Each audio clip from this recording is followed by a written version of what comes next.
চিংড়ি মাছ নিয়ে আবার আমি চলে এলাম। এবার আমি এটা মাখিয়ে নেব। অল্প একটু হলুদ দিলাম,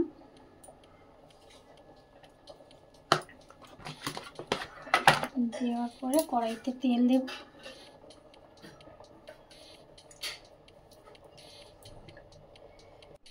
টমেটোগুলো আমি কেটে নেব।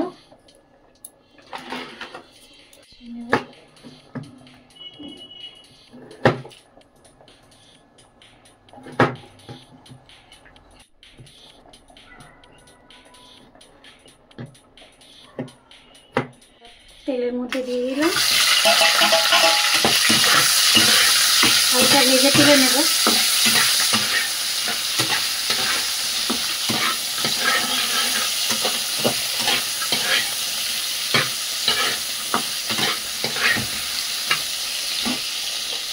হালকা ভেজে তুলে নেব, নিয়ে তারপরে পোস্ত বাটার সাথে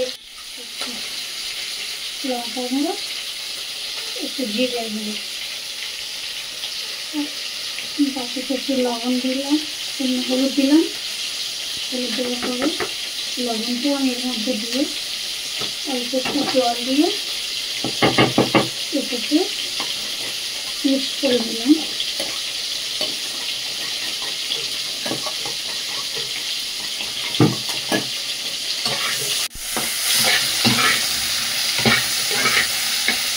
ভাজা হয়ে গেল, এবার আমি তুলে নেব।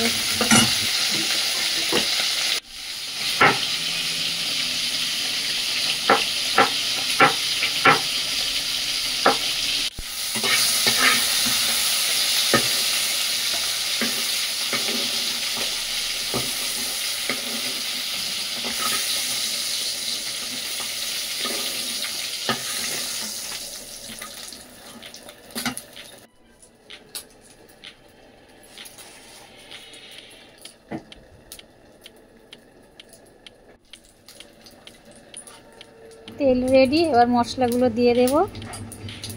দিয়ে একটু নাড়িয়ে চাড়িয়ে পেঁয়াজ,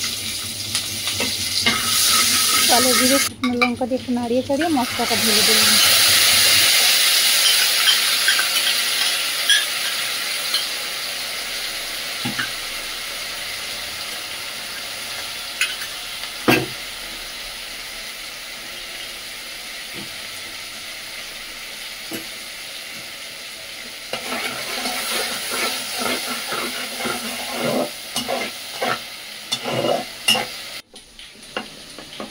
সর্ষেটা ভালো করে আমি জল দিয়ে একটু ছেঁকে নেব।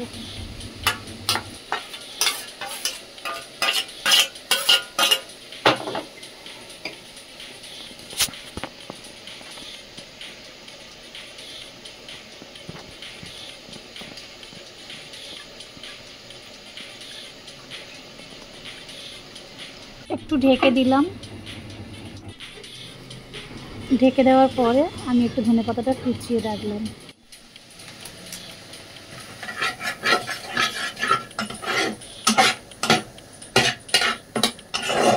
মশলাটা রেডি, চিংড়ি মাছটা দিয়ে দিলাম। নাড়িয়ে চাড়িয়ে আমি সর্ষেটা আর নারকেল এখানে ব্যবহার করিনি, নারকেলের বদলে আমি দুধ ব্যবহার করেছি।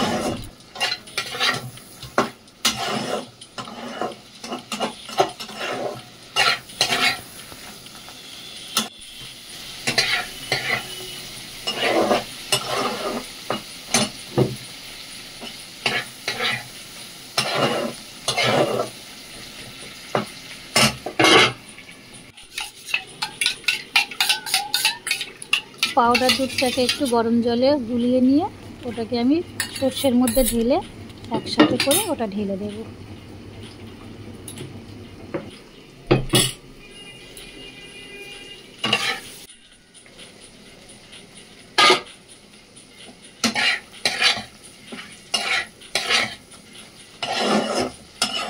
এবার এটা কমপ্লিট ঢেলে দিলাম।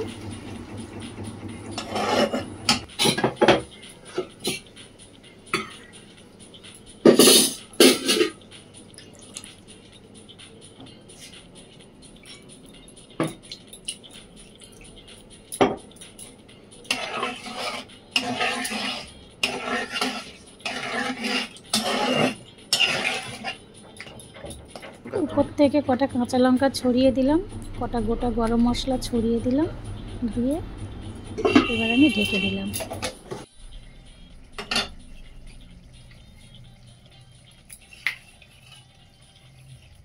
হাই বন্ধুরা, তরকারি আমার রেডি। এবার আমি উপর থেকে কুচানো ধনে পাতা একটু রাখা আছে, ওটা আমি উপর থেকে একটু ছড়িয়ে দেব।